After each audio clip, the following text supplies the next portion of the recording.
Hey, it's Les from the TV Dudes. This week, I was lucky enough to chat with actress Jaicy Elliot. She plays Taryn Helm on ABC's Grey's Anatomy.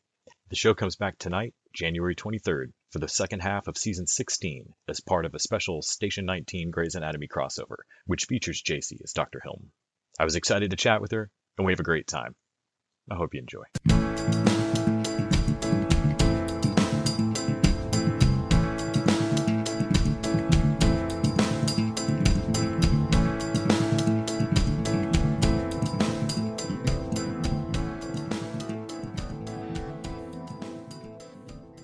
Hi. Good morning. I'm Les from the TV Dudes. Thank you so much for making time today. I really appreciate it. Yeah, of course. My pleasure. Thank you for talking to me. I got to talk to Jake Borelli last year, I guess around this same time. And then Kim Weaver just a little bit later last year. So I feel like I've gotten inundated with Grey's Anatomy just in the last couple of years. You're part of the team now. Yes. I was excited to get to talk to you partly because I know you grew up out of the country, and I often find friends of mine that finally travel or at some point whether you get to go with a senior trip or hopefully after high school or whatever, but the first time you really leave the country and come back and realize, oh, wow, America's not the only place with like cars and electricity and things,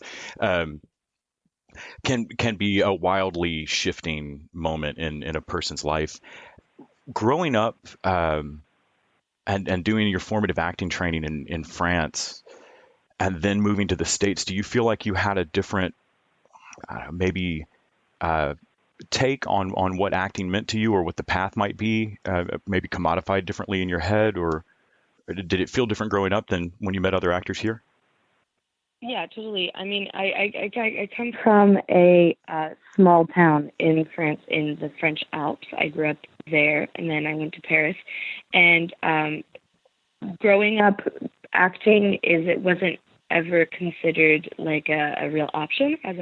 That was not an end goal. It was more of like a side passion thing that you could consider maybe. And then I moved to Paris, and in Paris I studied acting for theater, and but never along the way was like acting on television a real possibility. And I feel like that's the biggest change that I've experienced in terms of the work is that now I'm having to like change my reality and really accept that this is something that I'm doing and that I can decide to invest myself in and grow. And it is a real possibility. And that's, I mean, in France, the TV and the movie industry is it's very small, and it takes decades. It can take decades in America too, but it's a lot less accessible, I feel like, in terms of becoming an actor, but also being, recognized and all of that. And now that I'm here, I'm meeting all these people and I'm doing all this work, and I really have to, it's been an adjustment to believe it. Yeah, I can imagine. I mean, as Fantasyland and unreal as TV feels for all of us growing up, knowing that it's just on one coast, I would think it's got to be even more removed and far away. Yeah, it's never. I mean, it's never been a real dream of mine because I never thought that it was a possibility. I had heard you say in an interview that Grey's Anatomy is oddly one of the handful of shows that was on television when you were growing up that was in English.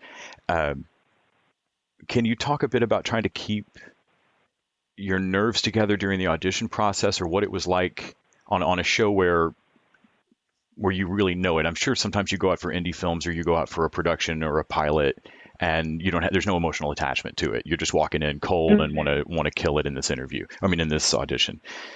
Audition, yeah. Well, I mean, it is an interview. I mean, it's a job interview, but I mean, there are like a few things. First, I think that like me having been a fan of the show and watching it all these years, somehow kind of it worked out that it was a very slow and very progressive preparation that I had gone through. And I knew the tone of the show. I knew the characters. I know what they were looking for, the rhythm. All of that had kind of been anchored in my body because I was so familiar with what the show was. So I think that in a way, it kind of turned out that I had kind of the best possible background for that moment that I went in and auditioned for the role. And then the second thing is I obviously I tried to handle my nerves at the audition, but I really I didn't do so well. I mean, I remember I kind of cried all the way there, and I remember getting there, and I didn't think that I would get the part. So I kind of went in not believing it. I was doing a lot of work at the time. I was directing a play, and I was working as a waitress in a restaurant, and I was producing something else. And so I kind of went in and I was like, look, this is what I got. I mean, I'm not going to get this role anyways. So let's just get this over with kind of attitude. And that kind of worked with the character. I think they saw something of Taryn in that attitude, and it worked in my favor in the end. But I definitely did not handle my emotions very well. I tried. That kind of brings up two things. When did you, I'm sure on an ensemble show, particularly one that's been running so long and has beloved characters, your seasons have had some returning beloved characters. I mean, particularly for Helm, Meredith's back, and that had to have been a fun, exciting scene to get to do. It was like a Christmas present for Taryn. But when did you feel that you found something that you could really sink your teeth into, of like, this is Helm for me, separate from the rest of the cast. This is who I am in this wild hospital.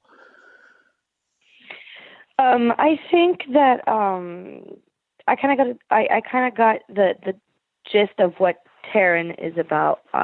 The first scene that I did was the interview. We go in with all the interns went in and auditioned with Bailey and Richard. And I think that was really clear from the start that they were looking for someone with a little bit of like a spicy edge kind of person, someone who doesn't necessarily try to get along with everyone. I think along the road of the first season that I did, I was adjusting to being on set, and then Taryn herself was adjusting to being at the hospital.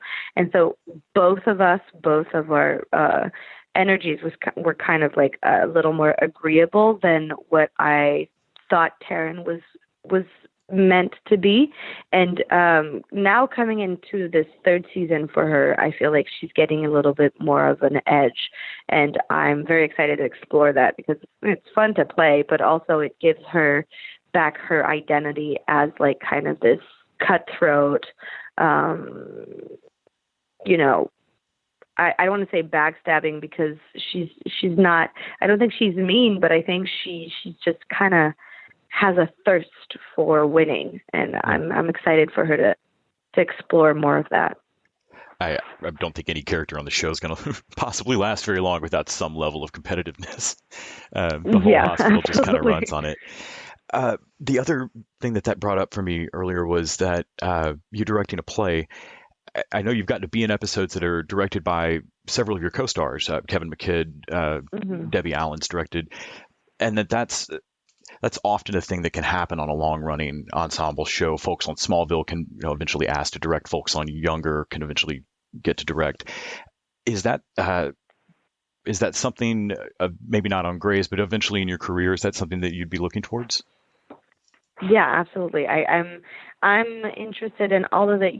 Going back to what I said about like being an actress, not feeling that like that was a possibility very early on in my career.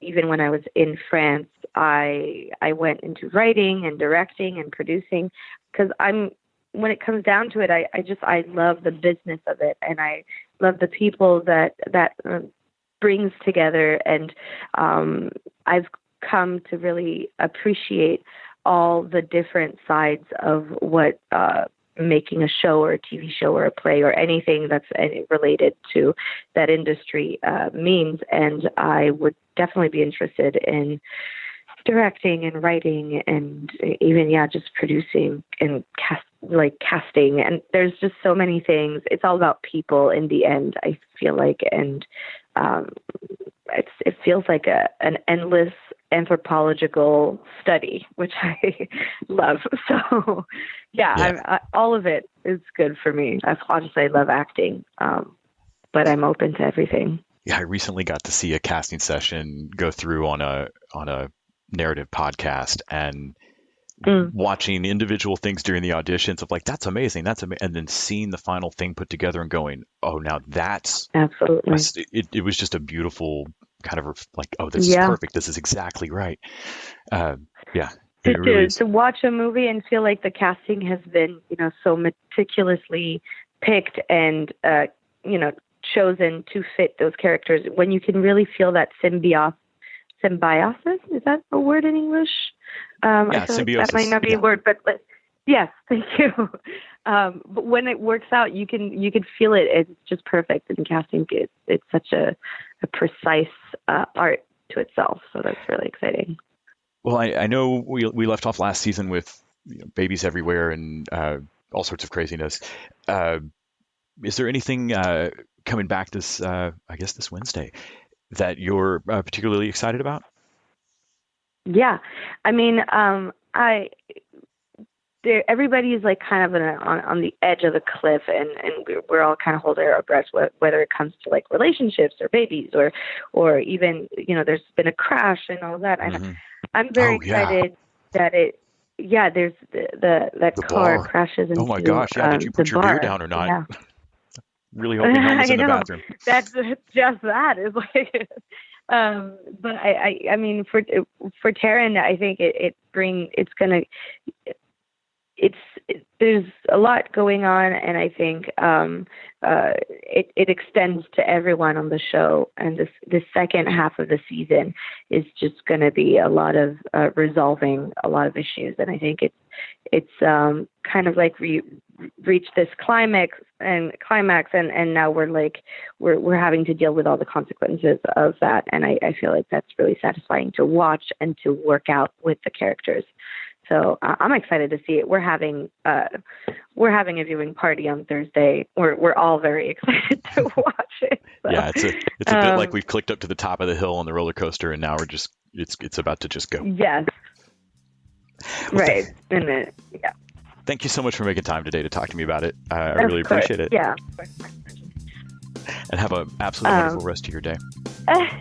You too. Thank you so much. Have a nice day. All right. Yeah. Bye. Okay, bye.